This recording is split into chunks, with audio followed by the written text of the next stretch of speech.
नहीं ऐसा बोल सकते।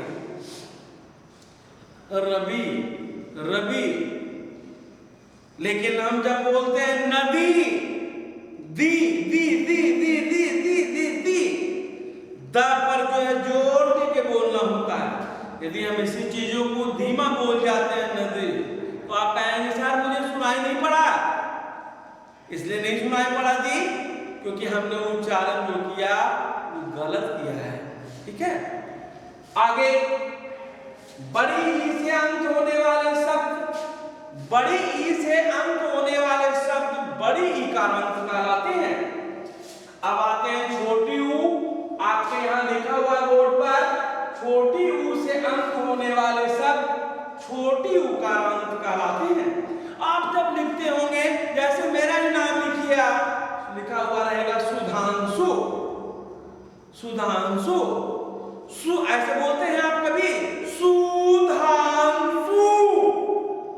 लोग कहेंगे नहीं, लोग कहेंगे कैसा स्कूल में पढ़ रहा है, कैसा बच्चा है।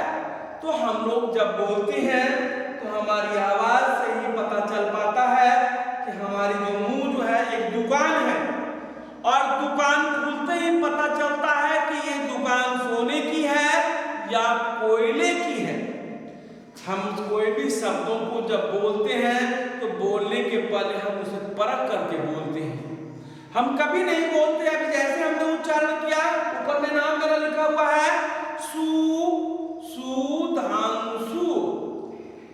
अब इसी को हम लोग ये क्या है, छोटी ऊ की मात्रा से दोनों में है, सु में भी है, लास्ट में भी सु में भी है, तो हम इसको सुधांशु नहीं बोल सकते। बोलते हैं, बोलने के लिए तो आपकी मर्जी है, आप बोल ही सकते हैं, हम बोल ही सकते हैं, मना कौन करता है? कोई नहीं मना करता है। लेकिन जब हम उच्चारण करते हैं तो इस उच्चारण पर भी हमारा जो मुंह जो है, दांत, मुंह, जीभ सब कंट्रोल करके बोलता है। तो हमने यहाँ बोला कि ऊ यानी छोटी ऊ की, छोटी ऊ से अंत होने वाले शब्द जो होते हैं वो छोटी ऊ का अंत कहलाता है। अब हम आते हैं बड़ी ऊ में। बड़ी ऊ से अंत होने वाला शब्द बड़ी ऊ का अंत कहलाता है। बड़ी ऊ से समाप्त होने वाला शब्द ऊ क्या है? ये स्वर है। बड़ी ऊ से समाप्त होने वाला शब्द जो है बड़ी ऊ का अंत कहलाता है। उसके बाद आते हैं री शब्द। आपने देखा होगा ऋषि, महर्षि। री से समाप्त होने वाला जो शब्द होता है, री से अंत होने वाला शब्द जो होता है, री से अंत होने वाला शब्द रीकार अंत शब्द कहलाता है। उसके बाद आपका पॉइंट यहां है कि व्यंजन क्या है कि पार्ट 1 में आप फिर बार-बार हम रिपीट कर रहे हैं। आप भी अपने कान को अपनी आंखों से ध्यान से देखिएगा, कानों को खोल करके सुनिए कि व्यंजन जिस वर्ण में हलंत लगा होता है, जिस वर्ण में हलंत लगा होता है वो व्यंजन वर्ण कहलाता है। अब यहाँ पर कहता है कि व्यंजन से अंत होने वाले शब्द व्यंजनांत शब्द कहलाते हैं। तो शब्द तो रहेंगे, उच्चारण से आप पता नहीं कर पाएंगे कि ये व्यंजनांत है या स्वरांत है। लेकिन जब आप लिखेंगे तो शब्द के अंत में अंत वाला जो वर्ण होगा, जिस वर्ण हो, कोई भी वर्ण हो सकता है, तो शब्द के अंत वाला जो वर्ण होगा उसमें हलंत ऐसे करके हलंत लगा हुआ होगा। व्यंजन क्यों भाई, क्यों हलंत लगा होगा? तो हम बार-बार बोल रहे हैं, क्या बोल रहे हैं? यह बोल रहे हैं कि व्यंजन वर्ण में हलंत लगा होता है। तो जब व्यंजन वर्ण में हलंत लगा होगा तो व्यंजनांत में भी हलंत लगा होना चाहिए, तभी तो आप व्यंजनांत कहेंगे। व्यंजनांत का मतलब होता है व्यंजन से अंत होना। तो व्यंजन से जब अंत होगा तो हलंत होगा ही होगा।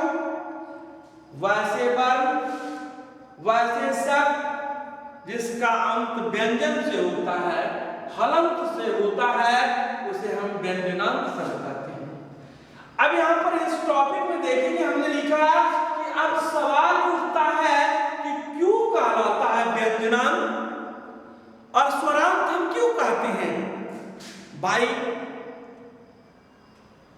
आप लोग समझदार हो, जब वर्ण ही दो प्रकार का है, आपके पास दो ही प्रकार का, दो ही तरह का कपड़ा है, तो आप दो ही पहनोगे। और आपके पास यदि 20 कपड़े होते हैं तो आप 20 को उलट पुलट के पहन सकते हो।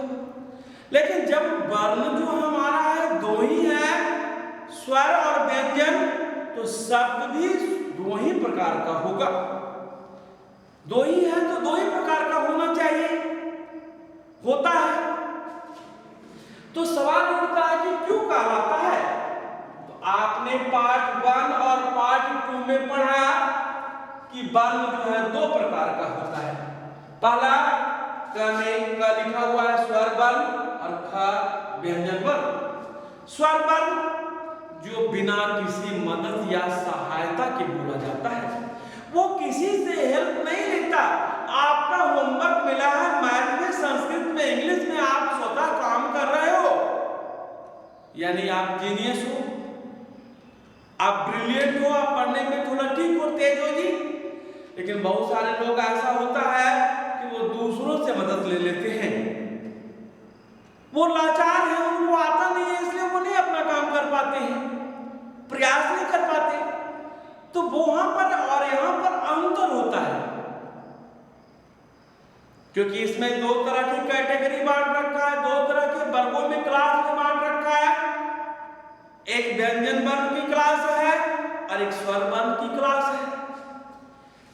तो आपने स्वर वर्ण को देखा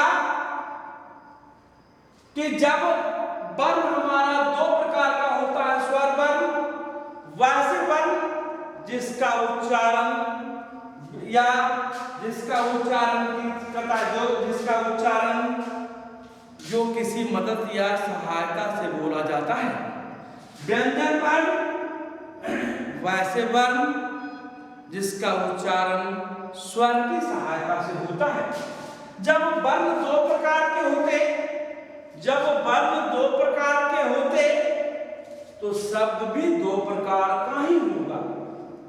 जब वर्ण का प्रकार जो है काइंड्स ऑफ लेटर, वर्ण का प्रकार दो है तो शब्द भी दो ही प्रकार का होगा। पहला स्वरांत शब्द और दूसरा व्यंजनांत शब्द। अब सवाल उठता है कि हम स्वरांत शब्द और व्यंजनांत शब्द को वर्ण तो पहचान लिया, स्वर वर्ण में कोई हलंत नहीं होता और व्यंजन वर्ण में हलंत लगा होता है। ठीक उसी प्रकार से जिस तरह से वर्णों को आपने पहचाना ना, ठीक उसी प्रकार से हम स्वरांत को पहचानेंगे। कैसे पहचानेंगे जी? वैसे शब्द जिसका अंत स्वर से होता है, यानी बिना हलंत का होता है।